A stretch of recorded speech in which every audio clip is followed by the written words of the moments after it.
Les paroles d'une personne à l'aube de sa mort sont souvent remplies de sens et d'importance. Aujourd'hui, dans notre émission, on va s'attarder aux paroles de Jésus, ses dernières paroles avant sa mort, et on va voir 2 rencontres qu'il a faites, dont l'une d'entre elles qui a été transformée.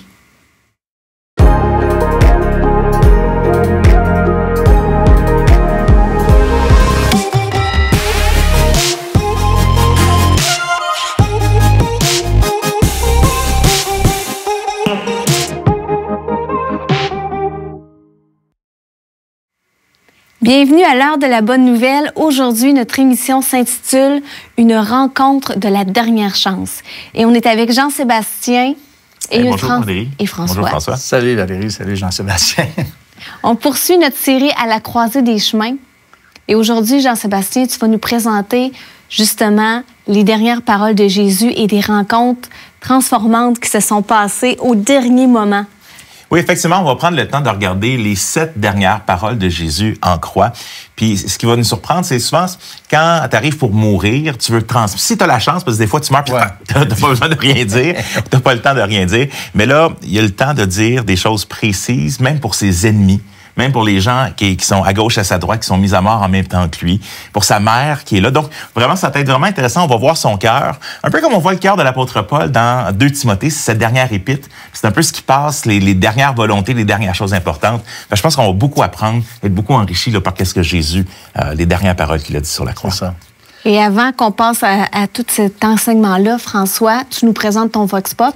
Oui, bien écoute, dans ce cadre-là, on a demandé aux gens que nous révèlent les dernières paroles qu'une personne peut prononcer. Les dernières paroles, c'est tu dis vraiment la vérité, là. Tu dis pas des conneries, là. Tu dis des vraies choses, c'est quoi qui te sort dans le cœur, pour que le monde y se sache. Je pense qu'ils arrivent à transmettre les paroles, les bonnes paroles qu'il faut et avoir le recul suffisant justement sur toute leur vie pour dire les bonnes choses aux bonnes personnes. Les dernières paroles, souvent, que vont dire les gens sur leur lit de mort, quand ils sont encore capables de parler, ça va plus être dire qu'ils aiment leurs proches, leur entourage, etc. En fait, c'est le dernier moment où on peut dire ce qu'on veut sans qu'il y ait de préjudice derrière ou de répercussions. Pour la personne, en tout cas, pas forcément pour ses proches. Souvent, ce que les gens disent quand ils sont dans leurs derniers instants, c'est les regrets qu'ils ont par rapport au fait qu'ils n'ont pas assez aimé, peut-être. C'est ces dernières paroles. Normalement, c'est bien pensé, ces dernières paroles. Fait que c'est bien pensé, fait que c'est révélateur. C'est ma mère qui est décédée. Elle m'a donné beaucoup de conseils avant de mourir. C'est intéressant de voir qu'est-ce que les gens diraient aussi. J'avais fait ce petit atelier en petits groupes. Qu'est-ce que vous metteriez sur votre pierre tombale? Quel est le message que tu aimerais transmettre? Puis je faisais à la fin, je mettrais, moi, « I'll be back ». Je reviendrai. Avec cette promesse, non parce que c'est moi qui ai le pouvoir de revenir, mais parce que Jésus fait cette promesse, comme il le dira aussi au brillant à côté de lui. Mais dans le fond, aujourd'hui, je te le dis, tu seras avec moi au paradis. On reviendra, c'est une des promesses, une des espérances chrétiennes que Jésus a dit, même si celui qui croit en moi, même s'il meurt, il vivra. Fait que, donc, ce serait quoi? Avez-vous déjà pensé à ça? Qu'est-ce que tu aimerais dire comme dernière parole? Ben écoute, moi, j'ai 2 grandes orientations, tu sais, par rapport à ça. C'est ma famille, mes enfants, mes petits-enfants que je laisse. Ça vient me chercher au bout. Je sais pas qu'est-ce que je leur dirais. Tu sais, un classique, là, tu sais, garde, je vous aime, puis bon, blabla. Mais aussi, j'ai ce désir intense de voir ceux que j'aime se tourner vers le Seigneur. Oui, c'est comme moi aussi, ça serait ça. Ça, c'est fort, c'est très fort. Puis... Tu sais que tu pars, mais tu veux dire au revoir, parce que c'est ça l'espérance qu'on a avec Jésus, c'est qu'on va se revoir dans la mais ceux qui sont vie. Sauvés, justement, on sait qu'on va les revoir. C'est quelque chose de vraiment beau. Mais j'ai entendu des histoires assez incroyables de même des paroles, des dernières paroles qui sont un peu des paroles de révolte. Je connais quelqu'un personnellement que je sais qui acceptait pas qu'il allait mourir. Son père et sa mère sont morts presque à 100 ans. Puis lui, à 70 ans, 72 ans, je me rappelle plus trop, il a le cancer, puis il savait qu'il allait mourir, puis il est révolté, il était révolté, tu sais, face à ça. Alors, moi, je trouve ça troublant de voir des gens devant l'éternité, devant la mort, oser encore être, j'allais dire, rebelles, manifester de l'arrogance. lorsque, normalement, la plupart des gens sont attendris devant le spectre de la mort, et puis ils vont dire des choses qui sont, oui, comme ça a été dit dans le Vox Pop, très révélatrices, et ce qu'on laisse comme héritage, qu'est-ce qu'on veut laisser comme héritage, le souvenir qu'on veut donner, si on est capable de le faire, j'allais dire, consciemment, puis d'une façon lucide, bien, c'est quelque chose. On a un héritage là-dedans. Exact. Puis j'ai pensé, une des choses que j'aimerais faire avant de mourir, je me dis, j'aimerais faire une petite vidéo pour ma famille, pour leur parler, tu sais, un peu, pour parler à mes funérailles, puis de dire, regarde, voici l'espérance que j'ai, puis je t'aime, mon Jésus. Mon Jésus, je t'aime, ma voix, bientôt ne s'entendra plus, mais sachez que je chante. Je t'aime, ô Jésus. Amen. Et de pouvoir transmettre cet amour-là. Puis, ça a été ma vie, mais quand ça soit dans ma mort aussi, mais que Christ puisse être glorifié. Amen. Alors, on se retrouve au prochain segment pour justement regarder avec Jean-Sébastien les dernières paroles de Jésus. Quelle réaction est-ce que vous auriez, qu'est-ce que vous diriez à ces gens autour de vous au dernier moment où tu souffres atrocement? Mais c'est là que les paroles de Jésus vont nous surprendre. Les 7 dernières paroles du Christ en croix. Père, pardonne-leur. Ce qui est intéressant avec Jésus, c'est qu'on voit qu'au moment de sa mort, au moment d'une grande souffrance, il pense aux autres, il aime les autres, il prend soin, il s'en remet à Dieu. Vous avez des questions ou des commentaires sur ce que vous venez d'entendre? Contactez-nous par téléphone ou réagissez sur les médias sociaux.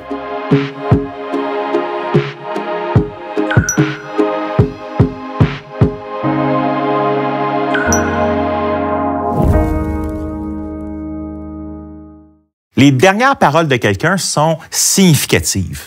Jésus va mourir. C'est une question d'heure. On a mis une couronne d'épines sur sa tête parce que tu es un roi, mais bien voilà. On l'a fouetté. Alors, parce qu'on Pilate essaie de le libérer, mais malgré le fait qu'il le fait fouetter, la foule va continuer de dire « Crucifie-le, crucifie-le ». Il va tellement être faible qu'il va avoir besoin d'aide pour transporter sa croix. On le met sur une croix, qui est un des plus grands supplices que l'homme ait pensé pour tuer quelqu'un. Les gens rient de lui. Les gens se moquent. « Hey, si t'es capable, t'as guéri plein de gens, descends si t'es capable. » Les soldats autour de lui vont tirer au sort ses vêtements. « Hey, j'ai un vêtement du roi des Juifs. » Et les brigands à côté de lui aussi se moquent de lui. Quelle réaction est-ce que vous auriez, qu'est-ce que vous diriez à ces gens autour de vous au dernier moment où tu souffres atrocement? Mais c'est là que les paroles de Jésus vont nous surprendre. Les 7 dernières paroles du Christ en croix. Père, pardonne-leur, car ils ne savent pas ce qu'ils font. Parfois, quand j'officie un mariage, je dis ça en blague, « Père, pardonne-leur, ils ne savent pas ce qu'ils font. » Mais quand Jésus le mentionne, il sait exactement ce que les gens sont en train de faire, de rire de lui, de l'humilier. Père, pardonne-leur. Fait que des fois, on dit, jusqu'à quand est-ce qu'on peut pardonner? On avait posé la question à Jésus jusqu'à 77 fois cette fois. Mais Jésus, au pire moment de sa vie, de sa souffrance, « Père, pardonne-leur. Ils ne savent pas ce qu'ils font. » Deuxième chose intéressante, c'est qu'à un moment donné, un des 2 brigands regarde comment Jésus interagit avec tout ce qui est en train de se passer, puis il dit « Quand tu seras dans ton royaume, rappelle-toi de moi. » Et Jésus va lui dire « Je te le dis en vérité, aujourd'hui, tu seras avec moi dans le paradis. » Ça nous démontre un point super important de l'Évangile. C'est qu'à même au dernier moment, à la dernière heure, si quelqu'un met sa confiance en Jésus-Christ pour le pardon des péchés, Jésus aussi peut te dire, je te le promets, aujourd'hui, tu seras avec moi au paradis. Troisième chose intéressante, c'est que Jésus est sur la croix et les personnes, il y a quelques personnes qui sont là pour l'encourager. Tu as sa mère, tu as l'apôtre Jean. Tous les autres disciples se sont dispersés. L'apôtre Pierre l'a renié. Mais tu as Jean et tu as Marie, sa mère, qui est là.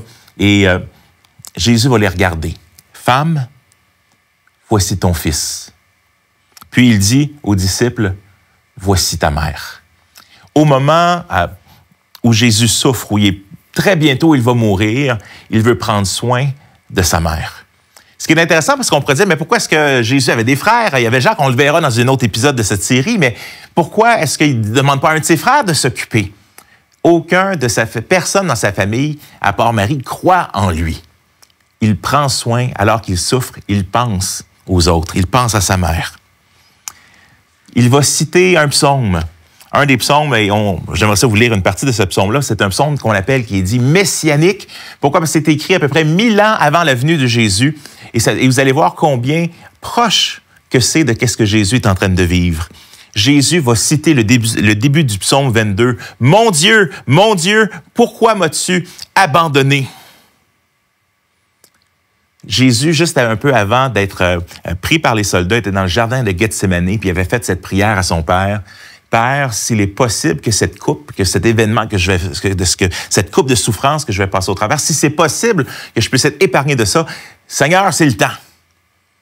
Mais non ma volonté, mais la tienne. Mon Dieu, pourquoi m'as-tu abandonné? Eh bien, on lit en fait dans le psaume 22, puis on peut le voir à l'écran. Mais moi, je suis un ver et non un homme.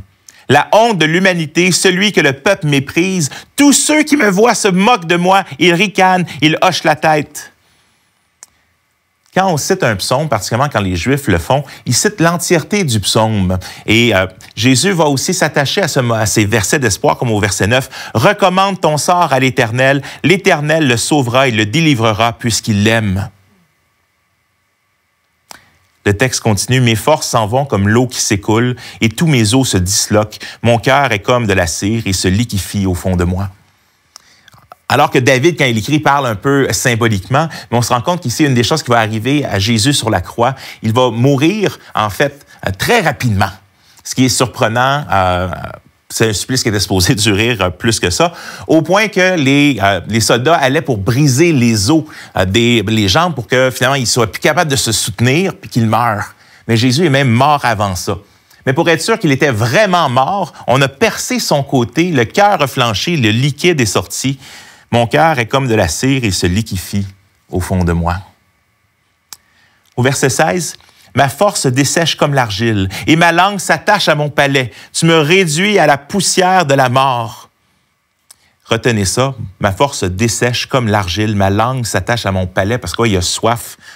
Oui, des chiens m'environnent, une bande de scélérats rôde autour de moi. Ils ont percé mes mains et mes pieds. Je pourrais compter tous mes os. Ils observent, ils me regardent, ils se partagent mes vêtements, ils tirent au sort mon habit. C'est exactement ce que Jésus est en train de vivre, annoncé 1000 ans auparavant. Mais toi, Éternel, ne t'éloigne pas, toi qui es ma force, viens vite à mon secours. Une des autres paroles de Jésus sur la croix, j'ai soif. On lui a donné du vinaigre pour se moquer de lui. Et à la toute fin, après tout ça, Père, je remets mon esprit entre tes mains. Et ça, c'est l'espérance de tout croyant en Jésus-Christ, de ne pas avoir peur de la mort. C'est pas dire c'est pas qu'on a hâte de mourir, mais comme l'apôtre Paul dirait, si je vis, c'est pour Christ que je vis. Ici, ma mort sera un gain. J'ai hâte d'être avec Jésus-Christ. Je vois pas la mort comme quelque chose où on arrête l'existence, on arrête de vivre. Il y a une espérance incroyable que Jésus, qu'est-ce qu'il vient faire à la croix pour nous? Il vient mourir pour nos péchés, pour nous ouvrir la porte de la vie éternelle. Si l'histoire s'arrêtait là, ce serait un peu triste dans un sens avec la mort de Jésus. Mais Jésus avait aussi annoncé sa résurrection. Et c'est c'est le message, le crux, le centre de la foi chrétienne, car voici, Christ est mort pour nos péchés, il est ressuscité le 3e jour, car il était impossible que la mort le retienne captif. Ce qui est intéressant avec Jésus, c'est qu'on voit qu'au moment de sa mort, au moment d'une grande souffrance, il pense aux autres, il aime les autres, il prend soin, il s'en remet à Dieu. Il donne une espérance à la personne à côté de lui. Non, vu que tu as mis ta confiance en moi, nous serons ensemble ce soir au paradis. Quel message extraordinaire. Quelle image, quel modèle extraordinaire aussi pour nous. Seigneur Jésus, qu'il puisse nous aider à vivre comme lui, à mourir comme lui. Il y a un message extraordinaire dans la mort et la résurrection de Jésus-Christ. L'Heure de la bonne nouvelle, en collaboration avec le Messager chrétien, vous offre gratuitement le livre de réflexion quotidienne La Bonne Semence. Pour en recevoir un exemplaire, écrivez-nous à l'Heure de la bonne nouvelle, casier postal 33012, comptoir postal Thibault, Trois-Rivières, Québec, G8T 9T8. Vous pouvez également nous joindre à info@hbn.ca ou par téléphone 1-866-509-1319. Pour le prochain segment, on accueille Guy Bourassa, qui fait partie de l'équipe de l'Heure de la bonne nouvelle depuis plusieurs années. Et Guy vient nous partager son témoignage, sa rencontre avec Jésus. Oui, effectivement. Peut-être pour que les gens puissent comprendre un peu mon arrière-plan, ce qui a caractérisé ma jeunesse, c'est que j'avais terriblement peur de la mort. Peut-être que c'est relié à un incident qui est arrivé dans ma vie. À l'âge de 4 ou 5 ans, j'ai passé très près de la noyade. Ils m'ont retrouvé au fond de l'eau inconscient. Ils m'ont sorti de l'eau, ils m'ont réanimé. Et quelquefois, j'ai des flashbacks de cet événement-là. Et par la suite aussi, ce qui m'a marqué, c'est que j'avais assisté aux funérailles d'un de mes arrière-grands-pères. On m'avait dit, lui, il est mort, ton grand-père va mourir, après ça, c'est ton père qui va mourir, puis après ça, c'est à ton tour. Oh, c'était délicat? Oui, là, moi, je pense que je vais passer mon tour cette fois-là. Alors donc, puis aussi, il y avait cette notion de la brièveté de la vie. À l'âge de 16 ans, je me disais, si je vis 80 ans, j'ai 20 % de ma vie de vécu. Puis je trouvais que ça passait vite. OK. Aujourd'hui, je trouve que ça passe encore plus vite. Mais c'est vraiment ce qui a caractérisé ma vie. Puis je pense que ça m'a amené à m'interroger sur Dieu et sur la mort. OK. Puis qu'est-ce qui a fait que tu as commencé encore plus sérieusement à réfléchir à Dieu? J'ai rencontré quelqu'un dans mon emploi en 1981. J'ai rencontré un chrétien sur mon lieu de travail. Il me parlait de l'Évangile. Et lui, il me parlait de Jésus comme jamais personne n'avait parlé de Jésus avant. J'avais l'impression qu'il avait déjeuné avec Jésus avant de venir travailler le matin. Tu ressentais qu'il y avait vraiment une connexion, une intimité avec Jésus. Exactement. Et là, je me suis dit, lui, il lit la Bible, j'ai des questions pour lui. Alors, j'ai dit, comment ça se fait qu'il y a de la famine dans le monde? Comment ça se fait qu'il y a des guerres? Comment ça se fait que des bonnes personnes tombent malades, puis d'autres sont moins gentils, qui sont pas malades? Puis là, j'ai dit, j'ai plein de questions. Puis il m'a dit, Guy, la Bible donne un certain nombre de réponses à ces questions-là. Mais il dit, la question la plus importante, c'est où tu vas aller quand tu vas mourir? Là, il dit, sais-tu où tu vas quand tu meurs? J'ai dit, oui. Il dit, t'es-tu vraiment sûr? Ben, je pense que oui. Il dit, sur quoi tu te bases? Ben, ce que la religion me dit, puis ce que les gens... Puis je pense que j'ai fait du mal, mais j'ai fait du bien. Puis au photo finish, le museau va peut-être me dépasser, puis je devrais être correct pour rentrer au ciel. Il dit, t'es-tu sûr que Dieu voit ça comme toi? Et là, il m'a invité à lire la Bible. Et là, je me suis mis à lire, dans l'Évangile de Jean, les 3 premiers chapitres. Okay. Et à chaque soir, je lisais toujours les 3 premiers chapitres de l'Évangile de Jean. Puis à un moment donné, quand j'arrivais au travail, il dit, puis j'ai encore lu les 3 premiers chapitres de l'Évangile de Jean. Il dit, écoute, un peu décroche, il y a d'autres choses, tu peux continuer. Mais tout, c'était captivant pour toi. Oui. Okay. Puis c'est quoi, Valérie? C'est comme si je comprenais davantage à chaque soir ce que Dieu essayait de me dire dans sa parole. Et là, vraiment, j'étais chamboulé parce que je découvrais. J'avais comme enlevé mes lunettes religieuses. Puis là, je découvrais comment Dieu m'aimait. Puis je découvrais comment j'avais besoin d'être pardonné, comment j'avais besoin d'être sauvé. Et là, ce livre-là, que je pensais qu'il était un livre historique, j'ai réalisé que cette parole-là était vivante. Ça venait me chercher dans le fond de mon âme, puis ça me travaillait vraiment. Il y avait quelque chose qui m'animait. Et là, ayant compris l'amour de Dieu, je me suis dit, OK, maintenant, j'ai besoin de faire quelque chose avec ce message-là. Parce que le message que je voyais, c'était que Dieu, le verset de Jean 3,16, qui dit « Car Dieu a tant aimé le monde, qu'il a donné son Fils unique, afin que quiconque croit en lui ne périsse pas, mais qu'il ait la vie éternelle. » Et là, ensuite, il nous dit « Celui qui croit au Fils a la vie, celui qui ne croit pas au Fils n'a pas la vie. » Et moi, je veux avoir la vie éternelle. Alors, c'est là que, vraiment, j'ai réalisé que j'avais une décision à prendre. Okay. Que je devais faire un pas décisif dans la foi. Et j'avais pas une grande foi, mais je me suis dit, on m'avait conseillé de mettre ma foi dans la bonne personne. Et j'ai décidé de mettre ma foi dans le Seigneur Jésus. Et ça, dans le fond, est-ce que ça a été une journée précise? C'est un événement particulier qui s'est produit? Oui. Ça, j'étais sur mon lieu de travail le 7 mai 1981. Il était à 5h moins 5 environ. C'est très précis, là, oui. Quand on parle de date. Est-ce que tu as l'heure? 5h moins 5. À peu près. Vrai comme t'es là. Ouais. Et là, je suis à mon lieu de travail, je suis à genoux, puis je m'imagine Jésus qui est en croix. Je voyais, mon attention n'était pas portée sur les deux larrons, mais sur Jésus. Okay. Et là, je me disais, Jésus, je le voyais couronné d'épines, je le voyais ses mains, ses pieds percés. Puis je m'imaginais que son sang coulait. Et puis ce que j'ai fait, je me suis, comme en esprit, approché du pied de la croix. Puis j'ai dit au Seigneur Jésus, je veux que ton sang me couvre pour qu'il puisse couvrir tous mes péchés. Seigneur Jésus, je te supplie, s'il vous plaît, pardonne-moi. Sauve-moi, je t'en supplie. Si tu ne me sauves pas, je suis perdu. Et à ce moment-là, j'ai connu une paix que jamais j'ai connue auparavant. Une paix profonde, là, ça se décrit pas. Je me souviens que quand j'étais plus jeune, j'allais à la confesse et je me sentais libéré, je sentais que j'avais une paix. Mais cette fois-là, j'avais vraiment une paix excessivement profonde. Et ça l'a transformé ma vie.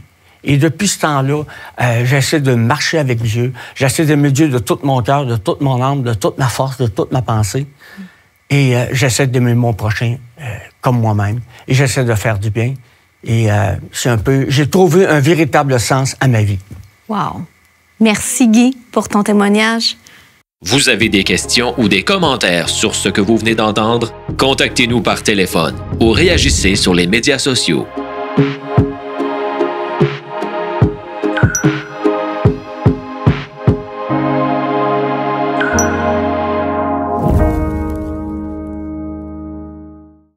Le site web de l'Heure de la Bonne Nouvelle vous permet de voir les émissions de la série en cours et de visionner celles des années précédentes. Dans la section Liens utiles, nous identifions plusieurs liens Internet donnant accès à du contenu évangélique de qualité. On y retrouve une tonne de moyens concrets pour vous aider à poursuivre et enrichir vos réflexions.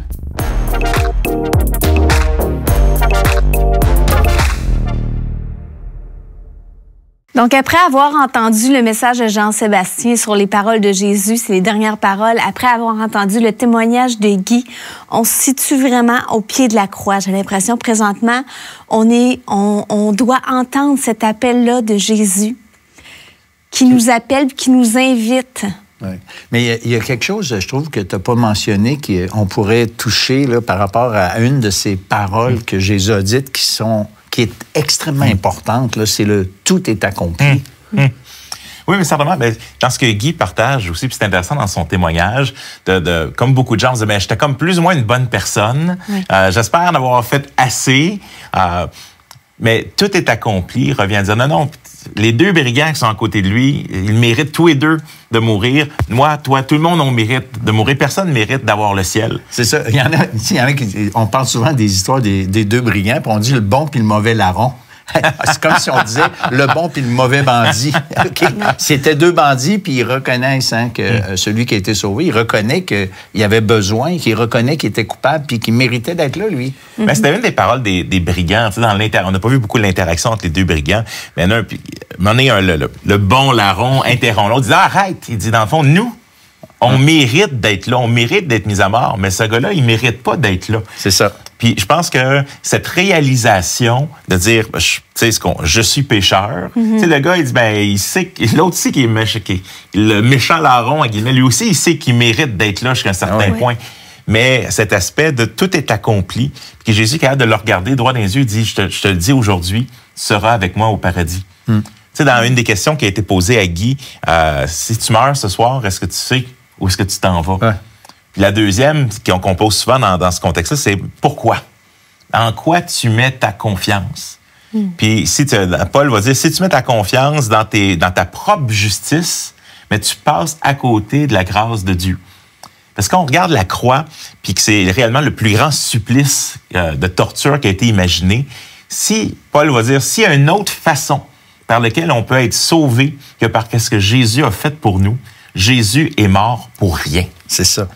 Fait que de réaliser ça, à quelque part de venir et de dire, moi, je mérite quelque chose, je suis capable de gagner mon ciel, à quelque part, Jésus il serait mort absolument pour rien.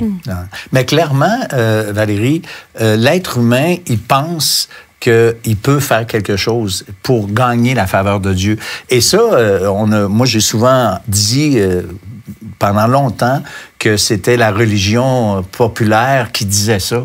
Mais en vérité, toutes les religions sont basées sur le même principe. Même, par exemple, ceux qui croient à la réincarnation, ceux qui croient à la réincarnation, ils pensent qu'ils vont scorer puis améliorer leur affaire par leurs propres efforts. Alors, tu vois-tu que le dénominateur commun de toutes les philosophies et religions du monde par rapport à l'accès à Dieu est basé sur cet aspect inné en nous, qu'on pense qu'on peut gagner un peu la faveur de Dieu ou du ciel, ou je ne sais pas trop comment l'appeler, mais véritablement, l'œuvre du Saint-Esprit dans le cœur de la personne en qui Dieu travaille, comme ça a été le cas pour Guy, c'est d'en arriver à la conclusion que non, mais je suis pécheur, puis j'ai besoin de pardon. Et c'est quand on arrive à ce point-là, on peut dire, OK, j'ai besoin de la grâce de Dieu, j'ai besoin de son pardon. Mais la Bible appelle ça la conviction de péché. Tu sais, où c'est que tu dis, tu réalises que tu es perdu. Et chacun d'entre vous qui écoutez cette émission, c'est là qu'on a besoin d'être, de réaliser qu'on a besoin d'un sauveur parce qu'on n'arrive pas au standard de Dieu. Le standard de Dieu, c'est la perfection. Seul Christ peut nous donner cette perfection. Martin Luther le grand réformateur protestant, avait une image, il disait « Essayer de gagner la faveur de Dieu par nos mérites, c'est un peu d'essayer de le gagner avec nos vidanges. » On dit « Tiens, Seigneur! » Ou encore une autre image que j'aime bien, c'est, tu sais, t'es à la plage avec un couple d'amis, puis ton enfant, son enfant sont en train de se baigner, puis justement, il y en a un des deux qui est en train de se noyer. Le petit voisin sauve ton garçon, mais en essayant de le sortir, mange un coup de coude, puis coule, puis meurt. Fait que le petit voisin a sauvé ton fils.